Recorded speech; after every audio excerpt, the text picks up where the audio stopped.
ఒకసారి కొన్ని సమస్యలు అడుగుతున్నారు, అన్న మాకు ఐటీ పరిశ్రమ కావాలి, అన్న మాకు రోడ్లు వేసేయాలి, అన్న మాకు ఈ సమస్యలు ఉన్నాయంటే ఒకటే చెప్పారు, ఇది నేను అల్లావుద్దీన్ అద్భుత దీపం కాదు, రాగానే భూతం వచ్చి జీ హుజూర్ ఏం చేయమంటామంటే అవి తీసుకురాని చిటికేస్తే రావు పనులు. ఒక 9 నెలలు కనిపించిన ఆడబిడ్డ మిస్ అయితేనే 9 రోజులు పట్టింది. అలాంటిది ఇన్ని సమస్యలకి, ఇన్ని కోట్ల మంది సమస్యలకి మా అందరికీ కొంచెం సమయం కావాలి. ముందుగా ప్రప్రథమంగా మేము పెట్టుకుంది ఆంధ్రప్రదేశ్ గౌరవ ముఖ్యమంత్రి, తెలుగుదేశం పార్టీ అధినాయకులు శ్రీ చంద్రబాబు గారు, నేను కూర్చొని ఒకటే అనుకున్నాం, ఆర్థికంగా లోటు ఉన్న రాష్ట్రాన్ని మనం ఎలా తీసుకురావాలి. నా గుడ్ ఆఫీసెస్ వాడతాను. ఈ రోజున మనం ఎన్డీఏ ప్రభుత్వం ఉందంటే కూడా మనం ఎంతో బలం ఇస్తే ఈరోజు ఎన్డీఏ కూడా అది బలమైంది. ఇవన్నీ పెట్టుకొని ఆంధ్రప్రదేశ్కి నిధులు తీసుకొచ్చే బాధ్యత గౌరవ ముఖ్యమంత్రి చంద్రబాబు నాయుడు గారు, అలాగే మీ గుండెల్లో ఉండే నేను దీని బాధ్యత ముందుకు తీసుకెళ్తాను. మీరు గుండెల్లో పెట్టుకుంటే దశాబ్దం పాటు ఏ పదవి లేకుండా నడిపించేశారు. మీరు ఎంత శక్తివంతులు నాకు అర్థమైంది. ఏ మూలకెళ్ళినా యువత సీఎం సీఎం అని అరుస్తుంటే చాలాసార్లు అరిచేవాళ్ళు. ఇక్కడే కదా అరిచింది మొదట, ఇక్కడేనా? అప్పుడు ఇంకా కూటమిని పూర్తి స్థాయిలో అనౌన్స్ చేయలేదనుకోండి, మీరు సీఎం సీఎం అంటుంటే సరే మీరు కోరుకుంటే అలాగే జరుగుతాను. కానీ పురోహితిగా తల్లి ఏం చెప్పిందంటే, నాన్న సీఎం కాదు కానీ నువ్వు డిప్యూటీ సీఎం అవుదు కానీ నా మాటను. అలాగే తల్లి, నువ్వు ఏది ఇస్తే అంత. నువ్వు పదవి ఇవ్వకపోతే గడప మీద సేవకుల్లా పనిచేస్తా, పదవి ఇస్తే బాధ్యతతో పనిచేస్తా. అది నువ్వు ఎమ్మెల్యేగా నుంచోబెట్టు, కార్యకర్తగా నుంచోబెట్టు, లేదంటే నీకు ఒక ఏం చేయమంటావు తల్లిది. నేను తల్లికి పాదాల దగ్గర ఉండేవాడిని. తల్లి ఏ బాధ్యత చెప్తే ఆ బాధ్యత నెరవేరుస్తాను. అలాంటి మీ శక్తి ఈ రోజున మీరు అనుకున్న శక్తి డిప్యూటీ సీఎంగా చేసింది. ఇది అందరూ అడుగుతున్నారు, ఎలా ఉంది డిప్యూటీ సీఎం అయితే. నాకు 2 తెలియదు, నాకు అపజయం తెలియదు, విజయం తెలియదు. అలాగే నాకు పదవి ఉన్నప్పుడు ఎలా ఉంటుందో తెలియదు, పదవి లేనప్పుడు ఎలా ఉంటుంది. నేను అన్నిట్లో ఎప్పుడు సామాన్యంగానే ఉంటాను. పదవి లేనప్పుడు రాజాలాగే ఉన్నా, పదవి ఉన్నప్పుడు కూడా రాజాలాగే ఉన్నా. ఎందుకు ఆ మాట అన్నాను మీ గుండెల్లో అంటే, ఏ రాజ్యాంగం రాసింది ఒక వ్యక్తిని మీ గుండెల మీద పచ్చబట్టు పొడిపించుకోమని? ఏ రాజ్యాంగం రాసింది ఒక ఆడబిడ్డ అన్నా అని ప్రేమగా పిలిచే పదం ఆత్మీయత? ఏ రాజ్యాంగం రాసింది ఒక తల్లి వచ్చి నాన్న నా కొడుక అని చెప్పి ఆప్యాయతగా మాట్లాడేది? నా ఆయుష్ పోసుకొని కూడా నువ్వు చల్లగా ఉండని చెప్పి పెద్దలు మాట్లాడే ఏ రాజ్యాంగం రాసిచ్చింది? అందుకే అన్న, రాజ్యాంగ పదవులు ఈరోజు ఉన్నాయి, గౌరవిస్తా. ఇందాక నుంచి మాట్లాడుతున్నా, గుర్తుంది, చంపేస్తున్నాను నన్ను. పిలిపిస్తాను, మీ అందరిని పిలిపిస్తాను. ఏ రాజ్యాంగ పదవుల్ని ఇచ్చిన పదవుల్ని గౌరవిస్తాను. కానీ మీ గుండెల్లో ఇచ్చిన ఈ స్థానం, నన్ను మీ గుండెల్లో పెట్టుకున్న ఈ స్థానం కడ వరకు, ఆఖరి శ్వాస వరకు, తల్లి జగజ్జననిలో ఐక్యమయ్యే వరకు నేను మీకు రుణపడి ఉంటాను. పిఠాపురం ఎప్పుడు నేను పోటీ చేయాలి ఎప్పుడు అనుకోలే. నేను దత్తాత్రేయుడు ఆరాధించేవాడిని, దత్తాత్రేయ పరంపరలో ఆరాధించేవాడిని.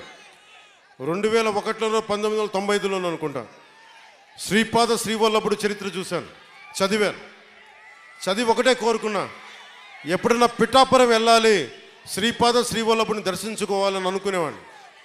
కానీ నాకు ఎన్ని సంవత్సరాలు ప్రయత్నం చేసినా నాకు కుదిరేది కాదు. పిఠాపురంకి 2014లో వచ్చాను, 2019లో వచ్చాను. ఎమ్మెల్యేగా పోటీ చేస్తే తప్ప శ్రీపాద శ్రీవల్లభుడు దాని దగ్గరికి తీసుకురాలి. అలాంటి శ్రీపాద శ్రీవల్లభుడు సాక్షిగా మీ అందరికీ నేను రుణపడి ఉంటాను. నేను మీకు రుణగ్రస్తుడిని. మిమ్మల్ని మీ సమస్యల్ని మా గుండెల్లో పెట్టుకుంటాం. మేము ఒక్కరం కాదు, ఇక్కడ పెద్దలు వర్మ గారు ఉన్నారు, యువ నాయకులు కృష్ణరాజు గారు ఉన్నారు, జనసేనకి ముందుండి నడిపిస్తున్న జనసేన నాయకులందరూ పేరు పేరున ఉన్నారు. మనకి మర్రెడ్డి శ్రీనివాస్ గారు ఉన్నారు, వీర మహిళలు ఉన్నారు, ప్రతి మండలానికి చెందిన నాయకులు ఉన్నారు. మేమందరం సమిష్టిగా, అలాగే ఉదయ్ శ్రీనివాస్ ఎంపీగా ఉన్నారు, మేమందరం సమిష్టిగా పనిచేసి ఈ 5 సంవత్సరాలు అయిపోయేలోపు మళ్ళీ కూటమి గెలుపు 29 కాదు 28కే పోటీ చేయడం కూడా వేస్ట్ అనిపించుకోలేక అంత అభివృద్ధిని చేసి పెడతాం, అంత పని చేసి పెడతాం, అంత బలంగా పనిచేస్తాం.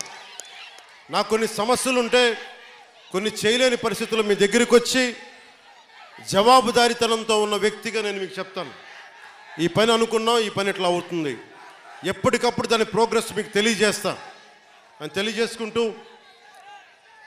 నాకు విద్య, వైద్యం, ఉపాధి, సాగునీరు, తాగునీరు ఈ సమస్యలన్నింటికీ చాలా క్రమబద్ధమైన విధానాలతోటి ఒక ప్రణాళిక రూపొందించాం, దాన్ని ముందుకు తీసుకెళ్తామని తెలియజేసుకుంటూ, పిఠాపురంలో మీకు చెప్పాను ఇందాకే, సాయంత్రం రిజిస్టర్ చేశాను ల్యాండ్ అని. త్వరలోనే అక్కడ నా ఇల్లే కడతాను, ఆఫీస్ కూడా కడతాను, నా క్యాంప్ ఆఫీస్ ఇక్కడ కడతాను. 1 ఎకరం స్థలం, 1 ఎకరం 2 ఎకరాల స్థలం, పార్టీ ఆఫీస్ ఈరోజు నాకు బాధగా ఉంది, రోడ్ల మీద ఉండిపోతూ ఉన్నారు. జనసేన ఆఫీస్కి రావాలి అంటే ముందు వాకిళ్ళు తెరిచి ఉండాలి, అందుకని నాకు 2 ఎకరాల స్థలం పెట్టండి, ఎవరు వచ్చినా ముందుకు రావాలి. ఇలా ఉండాలి కనీసం. మా హక్కు ఇది జనసేన ఆఫీసు. కానీ చిన్న ఆఫీసులు అయిపోతే ఏమనిపిస్తుంది, దూరం నుంచి ఉంటారు. ఇంత ప్రేమగా వచ్చిన మీకు గేట్లు తెరిచి జనసేన మిమ్మల్ని వచ్చి రా అని చెప్పేలాగే 1 ఎకరం 2 ఎకరాల స్థలం, మీరు వచ్చి సాయంత్రాలు కూర్చున్నా నాకు ఇబ్బంది లేదు, మాట్లాడుకునే ఇబ్బంది లేదు, ఇలా రోజు మాట్లాడుకునే నాకు ఇబ్బంది లేదు. అలాగే చాలామంది పిటిషన్స్తో వస్తూ ఉన్నారు. ఈరోజు ఒక 5 మందిని నేను అపాయింట్ చేశాను ఇక్కడి నుంచి రాకముందే, వారి చేత పిటిషన్లు తీసుకుంటా ఉన్నా.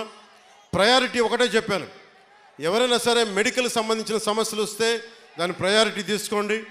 అలాగే లా అండ్ ఆర్డర్ సమస్య, ఏమైనా కిడ్నాపింగ్లు జరిగినా, దాడులు జరిగినా అది ప్రయారిటీ తీసుకోండి. అలాగే విద్యార్థులకి ఏదన్నా కష్టాలు, ఏదైనా విద్యకు సంబంధించి ఉంటే అది ప్రయారిటీ తీసుకోండి. అలాగే యువతకి ఉపాధి అవకాశాలు అంటే ప్రభుత్వ ఉద్యోగాలు వచ్చే లోపు మన మద్దతుదారులు, మన తెలుగుదేశం నాయకులు ఉన్నారు, తెలుగుదేశం పార్టీ మద్దతుదారులు ఉన్నారు, కృష్ణరాజు గారు ఉన్నారు, వర్మ గారు ఉన్నారు. ఇవన్నీ కాకుండా కూటమికి నిలబడ్డ చాలామంది పెద్దలు ఉన్నారు. వారందరి కంపెనీల్లో జాబ్ మేళా ఇక్కడే పెట్టుకుందాం, వారిని పిలిపిస్తాను. మన ఉదయ్ శ్రీనివాస్ ఉన్నారు, చాలామంది ఢిల్లీ నుంచి పిలిపించి జనసేన ఆఫీస్లో యువతకి మీకు స్కిల్ ఉంటే వచ్చి మీరు జాబ్ మేళా ఇక్కడే పెడతారు. మీరు వచ్చి మీ సమర్థత ప్రతిభని బట్టి మీరు ఉద్యోగాలు ఇక్కడే సెలెక్ట్ అయ్యేలాగా, మీరు ఎన్నుకోబోయేలాగా బాధ్యత కూడా తీసుకుంటాం ప్రభుత్వ ఉద్యోగాలు వచ్చే లోపు. ఇలాంటివన్నీ ముందుకు తీసుకెళ్తున్నాం. నాకు కనీసం 1-2 నెలలు, 1 క్వార్టర్ సమయం కావాలంటే, కనీసం క్వార్టర్ అంటే గత ప్రభుత్వం క్వార్టర్ కాదు, బ్యాంక్ క్వార్టర్ అంటే 3 నెలలు. ఆ మందు ఇంకా అమ్ముతున్నారా వాళ్ళు? ఇంకా అమ్ముతున్నారు. అబ్కారీ శాఖ మంత్రి కొల్లు రవీంద్రబాబు గారిని అడగలిగిన పరిస్థితి. ఇంకా వాళ్ళు మందు అమ్ముతున్నట్టున్నారు కదా. ఇంకా అంటే మరి ఏదో కొత్త మధ్య విధానం తీసుకొచ్చే వరకు తప్పదు అనుకుంటాం. దొరకట్లేదండి. సరే, ఈ లోపు దయచేసి ఎవరన్నా తాగాలని మైండ్ సెట్తో ఉంటే దయచేసి దాన్ని ఆరోగ్యాలు కాపాడుకొని తాకండి, అదొకటి నా విన్నపం. మీకు అందుబాటులో ఉండేలాగా నేను నిరంతరం రావడానికి ఒకేసారి నా మీద అందరం మీద పడిపోతే కష్టమైపోతుంది. అందుకని కొంచెం పెద్ద స్థలమే తీసుకున్నాను. మీరు రాకపోకలకి ఇబ్బంది లేకుండా భారతదేశం మొత్తం జనసేన 21 సీట్లు గెలిస్తే భారతదేశం అంతా ఎలా చూసిందో పిఠాపురం అభివృద్ధి భారతదేశానికి ఒక మోడల్ లాగా అయ్యేలా.